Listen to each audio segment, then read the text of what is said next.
What a great little road driving south to California. Instead of hopping on the I-15, being able to go and choose this little, I don't want to call it a forgotten freeway, but I haven't seen another living soul on it since I've been driving on it. It's pretty awesome.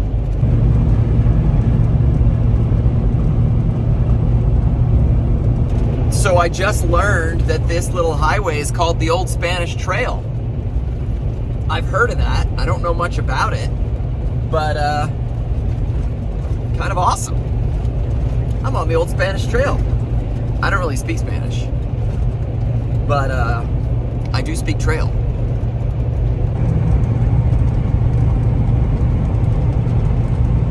Well, here I am on the Old Spanish Historical National Trail. And as the road heads up into those mountains up there, really makes me wonder what's on the trail ahead of us. So let's see what the Spanish Trail has to offer. Maybe some adventure, maybe some problems, maybe some dead steers on the side of the road, all white and bleached out. Probably not.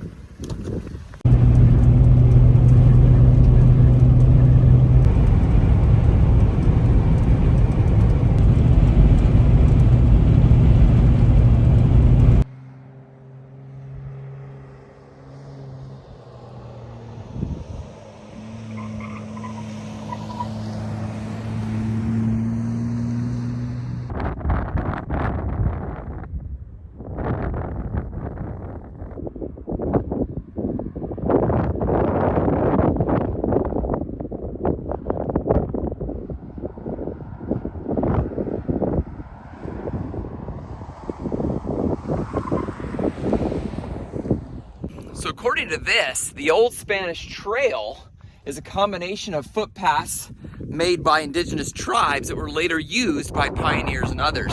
And this particular spot is called Immigrant Pass. Really beautiful. I love the turns. I love the scenery.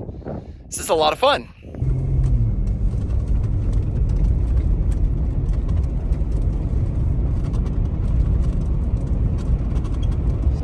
So here I am driving through the desert, and all of a sudden I see what looks like either a mirage or an oasis. Palm trees and big trees and things like that, and it looks like there's a house in the middle of it. Looks like it's called Resting Springs Ranch, and there is no trespassing allowed. Man, someone's got a nice little spread at the base of a mountain and enjoying their oasis and solitude. Pretty cool.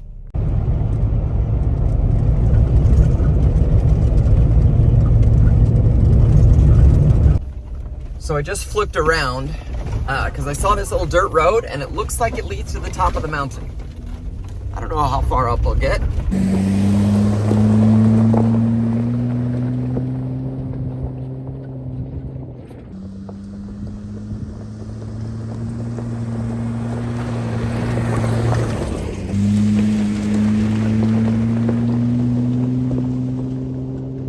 As I get closer to this mountain, there appears to be some kind of structure, almost like a mine or something, which I'm assuming is abandoned because no one else is around. Yeah, something right up there. So you can see a mine here, another hole here, and then that big building something or other. The road's all crisscross over there. Let's get a little closer.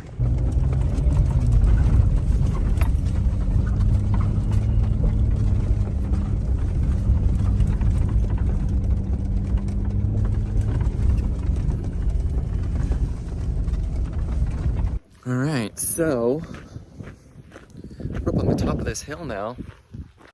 And I can see as I approach this, this is not a mine at all. This is a hole in the ground.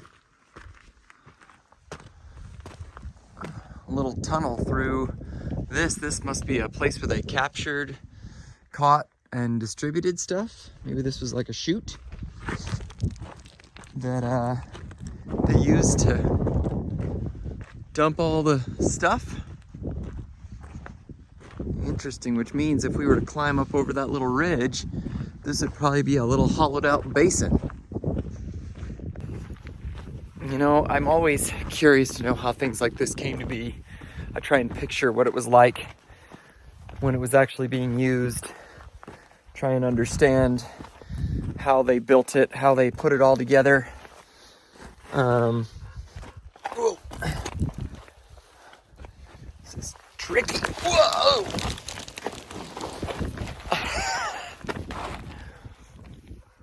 It's a little steeper than I thought.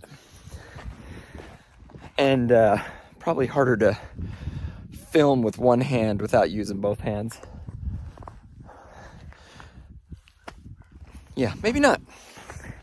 I mean, I could always just go walk through that little tunnel, I suppose.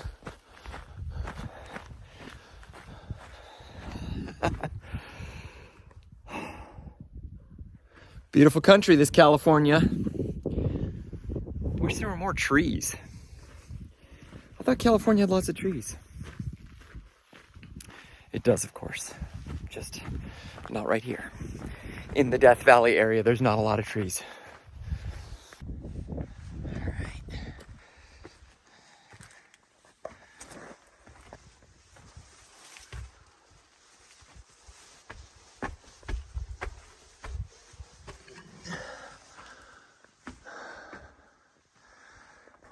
Goes way up there, and looks like this one goes down here,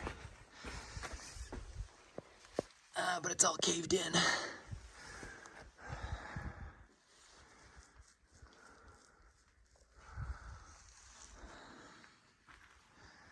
This is so soft all through here.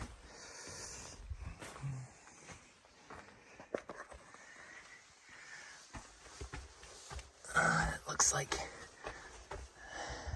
no, that's the rock. I was thinking maybe that was a space in there as well, but it was caved in.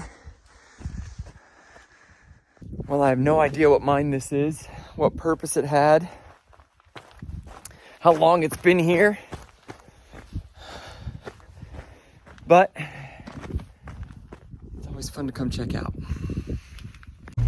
Always fun to stop and explore a little mine off the trail, and the fact that this was only a 5-minute departure, 5 to 10 minute departure off the road, the main road I was on, makes that even better. Ooh, lots of roads back there though, I tell you. This could be a cool area to explore, or it could be really boring. You could just drive around on dirt and be like, okay, well, that was it. I didn't really see anything. Having fun anyway.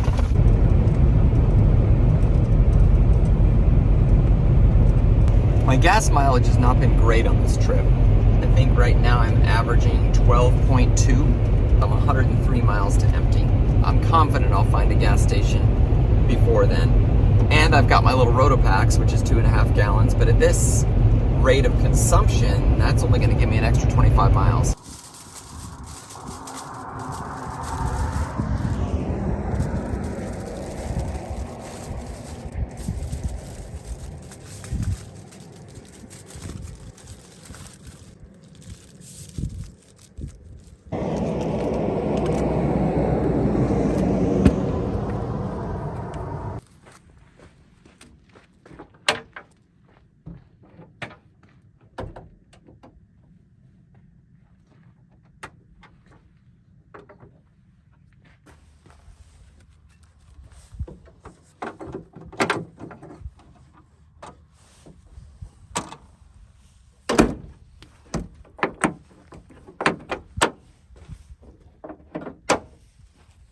Well, we'll see if that's a good spot for those.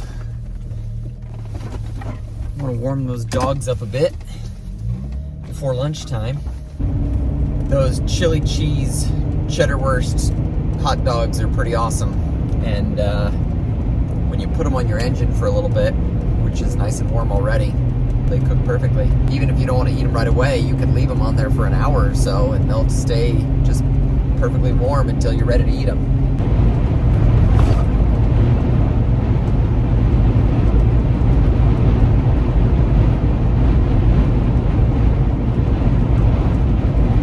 right, so my gas lasted longer than I thought it would.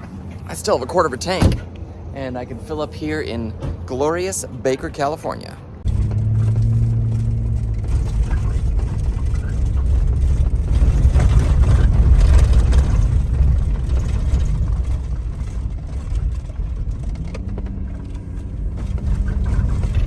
So I turned off the highway in an effort to try and find a spot before it got dark to camp. And there's some mountains up here that look pretty rocky and intriguing, so I'm hoping I can find a good spot to camp up here. Sawtooth Canyon Campground. This shows some promise. Doesn't cost anything. And it's just this cool rocky area. It doesn't look very populated either. Well, my instincts paid off. This is awesome. Check this out. This is my camp spot for the night. Nestled in between this giant batch of rocks. Little campfire ring here. This is gonna be great. Nice level spot. Be able to deploy my tent. My tent goes on that side. I gotta move the Jeep. Anyway, yeah, this is gonna be cool.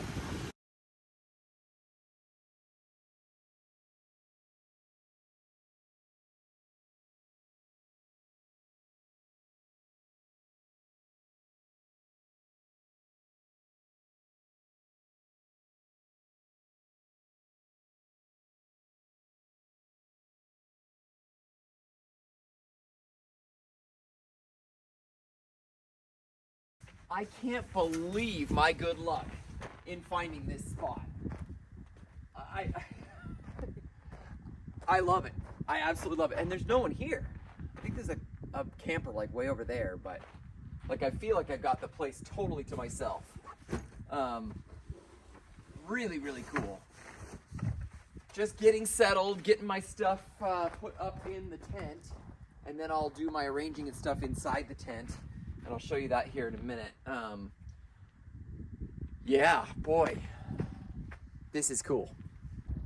Well, this Sawtooth campground did not disappoint. It's an official California campground. There's no fee, at least not, and no sign I saw said anything about a fee, so pretty awesome. The view here is absolutely spectacular. There's all these awesome rocks to climb around on. I wish the kids were here. They would absolutely love it. The only place to get a cell signal is up here on the top of the mountain. I had to climb up here to make a phone call, but other than that, I'm gonna go back down there, get cozy, make my dinner for the night, and enjoy it. And I noticed a cave over here. Check this out. Across from my campsite, there's a rock, and there's a big dark hole in that rock. There's actually holes like that all over the place, but that's the biggest one I found. I'm gonna do my best to climb down without crashing and go make some dinner. These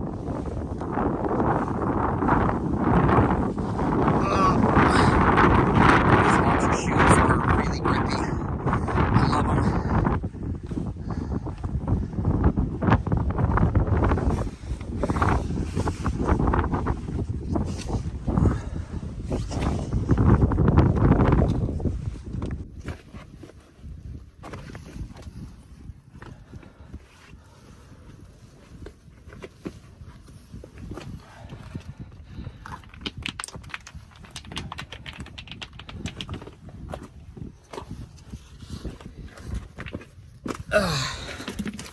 Not bad.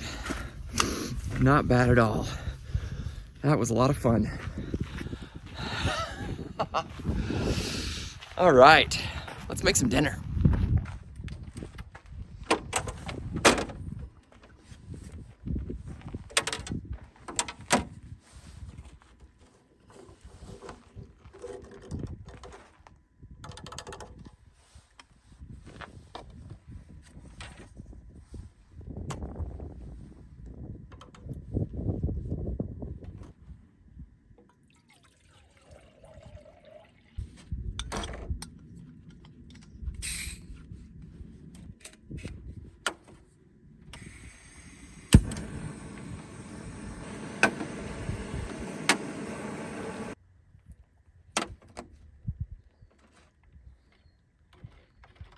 Well, it started to rain, and I don't know if that rain's going to get worse, so I decided it's better to climb inside the tent and get ready for the evening, and just spend the rest of the evening here. It's getting dark anyway.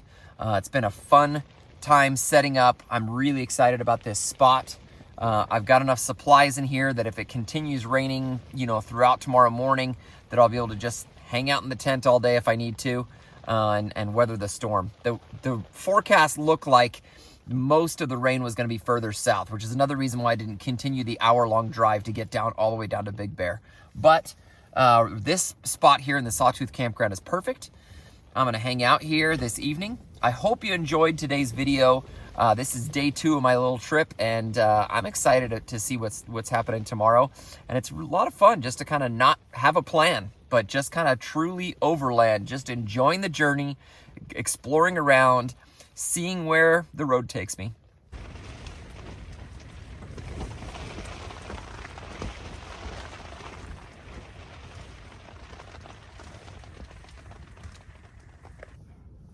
It's 5:12 in the morning. Slept pretty good considering the fact that I went to bed pretty early. Feel well rested. Little bit of rain last night here and there. Decent amount of wind, and the wind seems to be picking up. I looked at the forecast, and they're supposed to be here in the next hour or so. We're supposed to see some gusts up to 39 miles an hour in this area. So I think the rooftop tent will be fine, but I feel like it's probably smart to pack up. What I've noticed is as I've been laying here, the tent seems to be fine and strong, but every once in a while it comes up like it's gonna flip and close. So as I lay here, my feet are holding it down, and I thought, you know what? That's, according to the weather, that was like 12-mile gusts. So if we got twice that, I don't want to damage the tent. I don't want to damage my stuff. So figure I might as well start packing up now while it's 12-mile-an-hour winds, instead of waiting until it's 24-mile-an-hour winds and something breaks and now I'm having to pack up in, a hurricane. So, not a hurricane, but you know what I mean. And again, gusts, if this has been 8 to 12-mile winds and we're supposed to get gusts up to, 39, then, yeah, maybe it's smart to pack up. So, I'm going to pack up a little bit, get my stuff put away as quick as I can.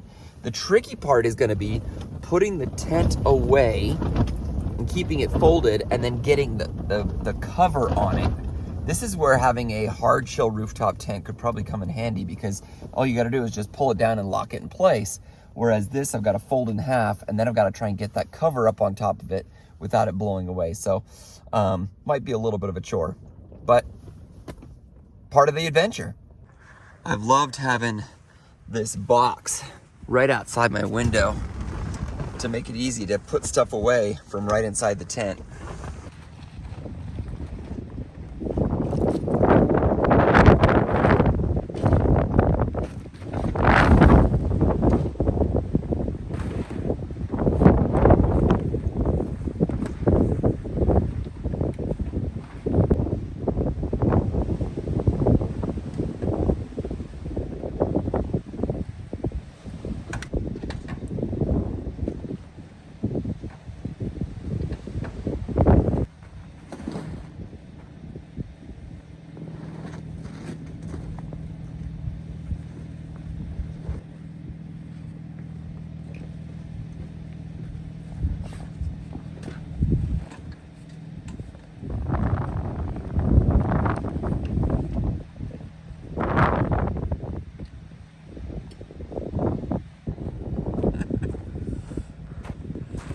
Surprisingly enough, that was actually easier than I thought it would be. Probably because I timed it well between the wind gusts. But yeah, now that I got the cover on, just clipping it should be easy. So yeah, we'll see if that was smart. It feels like more wind is coming. Before I leave, I want to go see what that cave is like. So I've just parked here at the base of it. I'm gonna hike the short little hike up, and let's go see how deep it goes. It's probably just a hole and that's it, but you never know.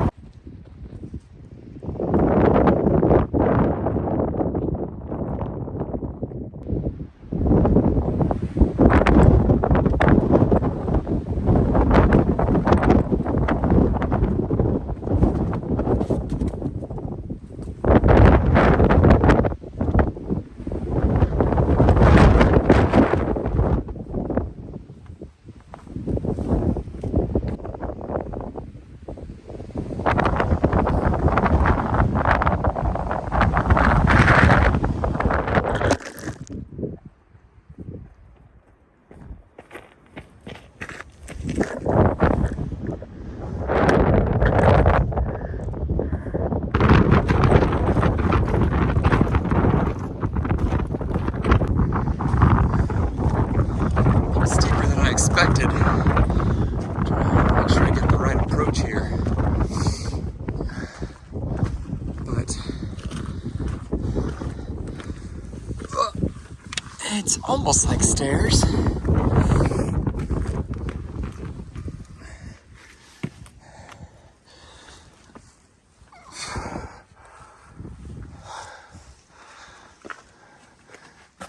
Hello. Hey, bear. Just realized there could be things living in here and I wouldn't know. Oh, it just stops right there. Oh, disappointing. Oh, too bad. Well, the curiosity would have killed me, so I'm glad I came up here anyway. But these rocks are really interesting. They're so sharp and jagged that like your shoes just stick to them. But yet they're all broken up into pieces. Whoa! So, let that be a lesson to you. When it's really windy, don't have a phone in one hand, a tripod and flashlight in the other. You need your hands. That could have been disastrous. Luckily, I'm as sure-footed as a mountain goat. Or a really clumsy mountain goat that falls a lot. If you appreciate good camera work and the sacrifice that carrying a tripod and gear requires, then please press like on the video right now.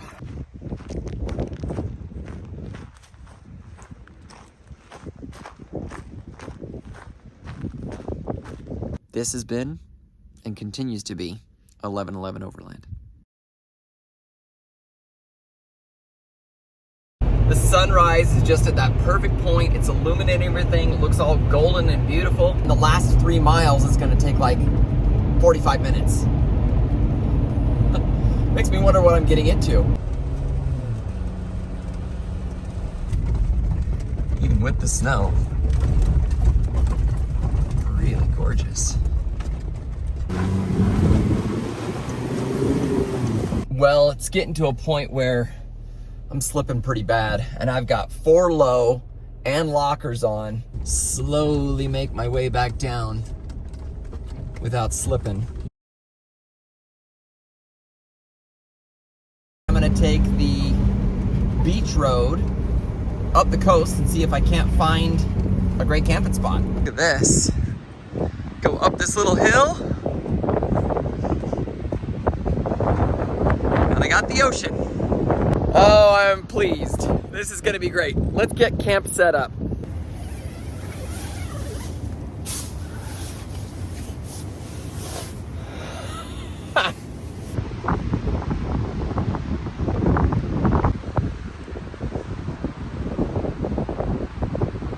So this is the Frontrunner Experience Center. Not sure what to expect, but let's go in and check it out.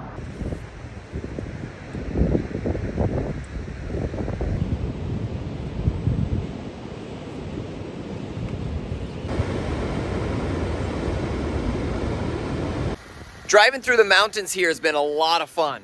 And suddenly we are enveloped in fog. Well, I've made it to the Anza-Borrego Desert State Park. So this is the squeeze. See, this is where you need a buddy. This is where you need someone else to come along with you so you can say, hey, You do it. If you get stuck, I'll winch you out. What on earth is this? This is absolutely bizarre.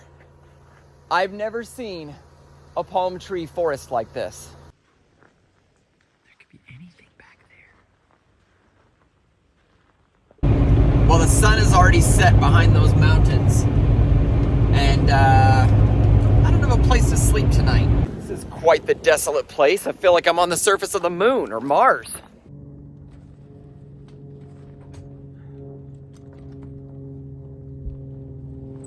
There is an amazing sky of stars up there. And they are absolutely incredible. Well, I'm gonna do it. I just went on their website, standing in their warehouse, placed it as local pickup, and now these guys are awesomely, literally throwing the kit together right now. It's stuff like this that makes taking the long way really rewarding. Instead of being on a freeway for hours on end, listening to books on tape, I find myself just captured by all of the beauty.